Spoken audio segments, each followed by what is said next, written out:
Welcome back to Back Road Driver. We're the Muzzle Brothers. Hey, we're about to make this truck go faster. Oh yeah, it's weight reduction day, guys. We're gonna do a little stage 1 type weight reduction. We're not gonna get too crazy yet today. This is still gonna be a daily driven truck, but we're gonna make it a little bit lighter. We're gonna keep the cool factor. We've got a race net. We're gonna show you that in just a second. So it's still gonna be buttoned up. It's still gonna look nice, but we are gonna drive it around like a race truck. We are gonna pull a lot of weight off of here today, and we do have a new tune revision from Oz Tuning from Ken. It's supposed to be a little hotter. He used the word couple tenths. I don't know, we're gonna find out in this video. We're gonna make that run and see just how low we can go into the tens. This truck ran a 10.75 at 128 miles an hour, and it'll do 0 to 60 in 2.75 seconds. It's a lot colder today, and colder usually means better, but it's way colder today. It's 47 degrees, so traction may be an issue, but I think even traction in there, I'm hoping that we break 10.6 today. I think that would be a nice marginal improvement. We do have quite a few more tricks up our sleeves to be able to make this thing go faster even before spring, before the road gets hot again. What do you think the Wolf's gonna run today? Go ahead and drop it down in the comments before we make the run. And for you first timers, this is pretty much a full bolt-on truck. It has a VMP Odin supercharger on it, forced induction inner chiller. This thing launches in 4-wheel drive. It's a pretty sick street truck. A couple of videos ago, we added weld bead locks in the rear. We've got just your weld drag pack wheel in the front. What makes this so much faster is the custom Wolf sticker on the center cap. I'm just kidding. But we are running Nitto 555 R2s, and this is a 17-inch setup, and it has helped tremendously, especially with it being colder outside right now.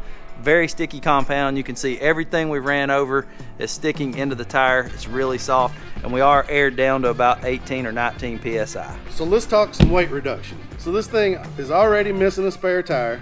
It's already missing a hitch. That's two big things a lot of guys go straight to first. I mean, that's a lot of weight coming off the back end. Since we've already done that, we've got to get a little bit more creative. So this thing right here, it's got to go. This big heavy tailgate, guys, you're right.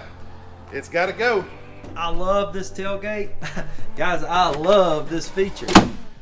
But with this truck being so low now, getting in the back of it is not a problem. It's not a problem. I mean, it's just right there, dude. It's like not much. So if you didn't know, Brad's a hoarder. And what I mean by that is he's got all kinds of blankets, jackets, towels, hats, gloves. I've got some tie-down straps. Ratchet straps, crap in here. And on top of that, we've got the big heavy rubber floor mats, but he didn't take out the other floor mats. Well, I wanted to protect the carpet. So we're doubled up in here, in the front as well. So all that's got to come out, give us a couple extra pounds. This tonneau cover is heavy. It will be probably the second biggest weight mod for reduction we do today. Obviously the tailgate probably being the most. We're gonna throw both on a scale just to check that out and see which one's heavier. It's a simple twist off on both sides. Probably the easiest thing you could ever put on. All right, what does she weigh? Big old girl. 50 pounds. So taking the tailgate off itself is pretty easy. You know, you unhook these, get this at the right angle, and one end pops out and it comes out. But we have electronics for the electronic unlock tailgate and the camera right here. Under the bed there is a pigtail that's going to make it easy, should pull right through. But we've got to get under there, and neither me or Brad, either one. Hey, in all fairness, it's really low, okay? That's why we can't get under there. It's about 5 inches off the ground. I've crawled under there, I can see it, but we're going to roll this thing up on some ramps to make it a little bit easier. Little startup clip.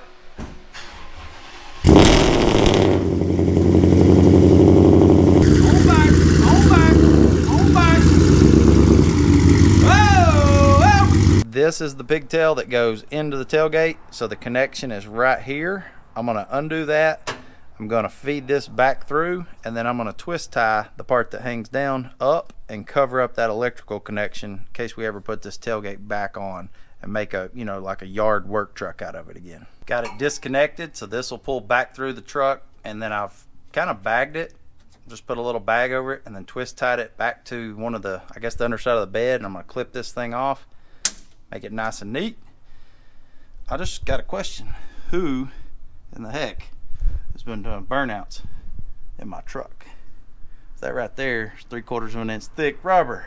That's where my tires went. Hey, don't What? shut that again. So I got all that work done. Sam went to drop the tailgate. It's electric tailgate. Had to plug it all back up and do it again. So if you have the electric drop down tailgate, like the soft drop, make sure you drop it before you unplug the power to it. Tailgate itself is fairly easy. Get these loose. I'll hold it for you so we don't drop it down on my custom bumper. Okay, we're good. Now, at this point, Brad, grab that side. little knuckle. So like this side's open. See You can this? see in there. At about this angle, this side can lift up, and that side will pull out. Yep, it'll have to slide that way and bump out. You come up. I got one hand on this and one hand on the camera, guys. Now you're gonna have to have the whole weight of that side, Brad. I'll see if I can do it with one hand, guys. Pull on her. Is she stuck? If you scratch my truck, it's on camera. Rocking it. I'll switch grips to the under grip. I think he's just got to work it on his gasket, work it his way. Oh, got it. Okay. Pigtail, boom, we're out. I'm gonna have to reposition. Okay. Let's let me tap on this thing first. Reading, bink, bink, bink. Alright, we got her up on the scale. She reads out 86 pounds. So we're 136 pounds already. That's a lot, guys. Let's get some of this extra junk out of here.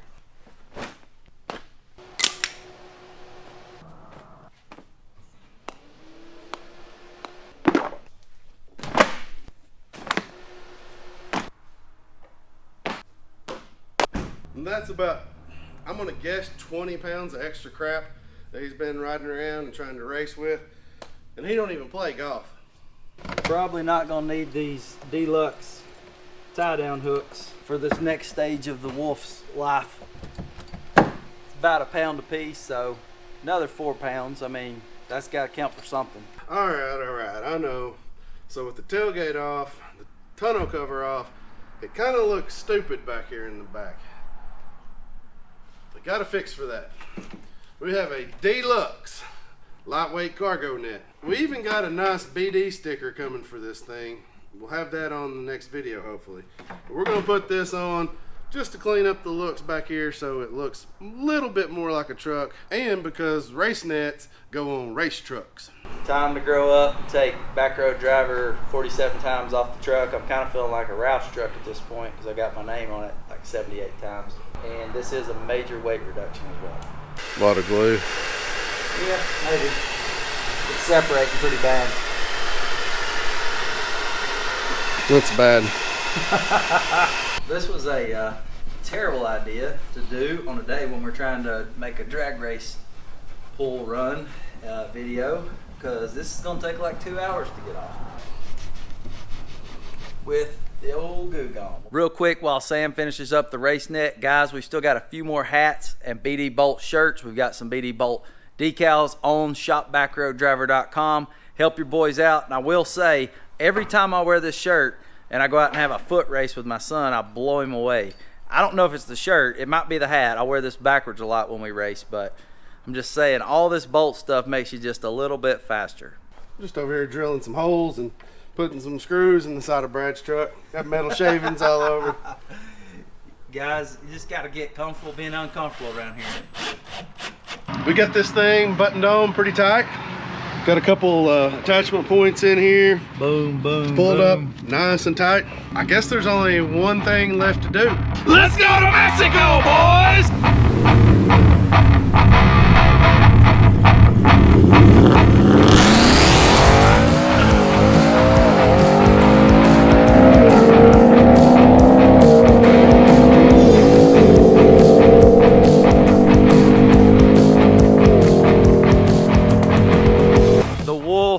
Never disappoints. The Wolf never lets us down unless something breaks. Hey, we did have a little bit of a problem. Our forced induction interchiller was not operating correctly today, and we've probably popped another compressor. It's our fault, not forced inductions. But even with that being out of commission, we had a negative 38 foot DA, which is density altitude. If you don't know much about racing, that is really, really good, Clark. New numbers, 1058 at 130 miles an hour. Freaking awesome. A little bit better than I expected. 60 foot time was 1.66. That's better than I think we've ever had in this truck, and it's freaking cold out here. I was expecting us, and I know we spun off the line a little bit, I was expecting it to be a cold day where nothing great happened, and the Wolf did not disappoint. So that 60 foot time was down, which means our 0 to 60 time has decreased as well. Just busted out a new record, 2.61, and that was uphill quite a bit, guys. Look at that slope right there, guys, 2.4% uphill. That's not good for trying to get a personal best, but we did. We've been running these times uphill the whole time. Just wait till we find a place that's flat. As awesome as that feels, guys, we've still got probably another 2 rounds of this with this style of video before we actually go to a drag strip and try to bust out one of those ridiculously incredible numbers. I've got a number in mind. We've got a few more tricks up our sleeve to get to those numbers. Hey, do us a favor, comment the Wolf down below if you watch this entire video. We really appreciate that. It helps us out big time with YouTube. We'll catch you guys in the next one. Peace. Peace.